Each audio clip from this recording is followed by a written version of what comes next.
D'abord, notre position face au coup d'État. Le coup d'État, qu'il soit constitutionnel ou qu'il soit militaire, est un accident de parcours dans une démocratie. Nous sommes contre les coups d'État. Et la CEDEAO, qui est la communauté économique des États de l'Afrique de l'Ouest, CEDEAO, qu'elle appartient au Niger, la Guinée, le Mali, Burkina et tout ce qui s'ensuit, parce que nous parlons à toutes les institutions, les instances, cette CEDEAO agit toujours en aval. Elle n'agit jamais en amont. Et tant que vous ne résolvez pas les problèmes en amont, en aval, vous ne pourrez pas les résoudre. La CEDEAO doit être proactive. Aujourd'hui, tout le monde sait comment le coup d'État au Mali est arrivé. Il y a eu des signaux. La CEDEAO a laissé l'affaire pourrir. Tout le monde sait comment le coup d'État est arrivé au Burkina Faso. La CEDEAO a laissé pourrir. Tout le monde sait comment le coup d'État est arrivé en Guinée. La CEDEAO a laissé pourrir. Au Niger, qui n'a pas entendu le président Bazoum dire que les djihadistes sont mieux équipés, mieux armés et plus difficiles à combattre que quelque armée que ce soit. Disant même à la population de ne pas prendre les armes pour chasser les djihadistes. Alors, la CEDEAO, pourquoi elle n'est pas allée bouter hors du territoire malien ces djihadistes qui occupent aujourd'hui pratiquement, je dirais, non, pas la moitié, mais un tiers du territoire malien.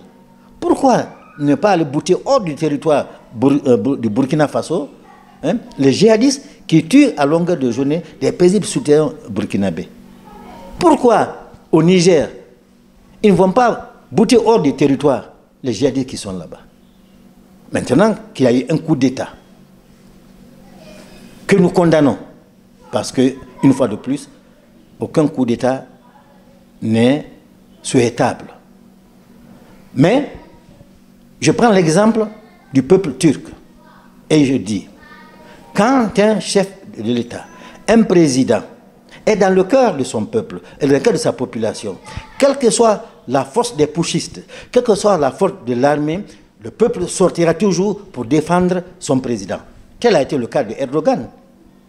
La Turquie, c'est une puissance militaire, peut-être la 10e, 12e puissance mondiale. Ils ont fait un coup d'État. L'armée a fait un coup d'État. La population est sortie. Ils ont fait échouer le coup d'État. Alors laissons le peuple nigérien résoudre son problème. Nous sommes contre tout envoi de troupes pour résoudre le problème politique nigérien. Nous sommes contre tout envoi, parce que c'est le peuple qui va payer le prix lourd. C'est le peuple qui sera massacré. Et avec sa Bazoum même, qu'on veut rétablir, n'a aucune chance de s'en sortir vivant. Passons par la diplomatie, et d'amener les militaires à rendre le pouvoir de manière constitutionnelle après une période de transition qui sera bien définie. Donc pour vous, le coup d'État est consommé? Pour nous, le coup d'État est consommé. Bazoum est dans leurs mains. Bazoum est dans leurs mains, monsieur. Il est comme un otage. Et c'est une pièce maîtresse qu'ils ont aujourd'hui dans leurs mains. Pourquoi? Parce que la CEDEAO dit qu'ils veulent intervenir pour remettre au palais Bazoum. Et s'ils trouvent que Bazoum n'existe plus, qui vont remettre là-bas? C'est la catastrophe. Alors nous disons qu'il ne faut pas envoyer de troupes pour aller s'abattre sur le peuple nigérien afin de remettre Bazoum. C'est le peuple qui va en souffrir. Ça va être une autre Libye que nous allons avoir aux portes du Sahara là-bas. Et en fin de compte, ça va être une guerre vraiment par procuration entre les États-Unis, la France et la Russie. Pourquoi? Parce que le Mali a dit que si le Niger a attaqué, c'est le Mali qui a attaqué. Le Burkina a dit que si le Niger a attaqué, c'est le Burkina qui a attaqué. La Guinée a dit que si le Niger est attaqué, c'est la CEDEAO qui éclate. L'Algérie dit qu'elle n'est pas pour. Le Tchad dit qu'il n'est pas pour. Le Cap-Vert dit qu'il n'est pas pour. Il y a beaucoup. Donc c'est une division déjà qui est en train de venir. Et on sait toujours comment une guerre et quand elle commence, mais comment et quand elle termine, on ne sait pas. Nous ne voulons pas d'envoi de troupes au Niger pour résoudre le problème nigérien. Qu'ils résolvent ça entre eux, Nigérios, Nigériens. Mais quand vous dites, vous rappelez les discours, les discours que Bazoum a eu à faire, vous voulez dire qu'il n'a pas été à la hauteur?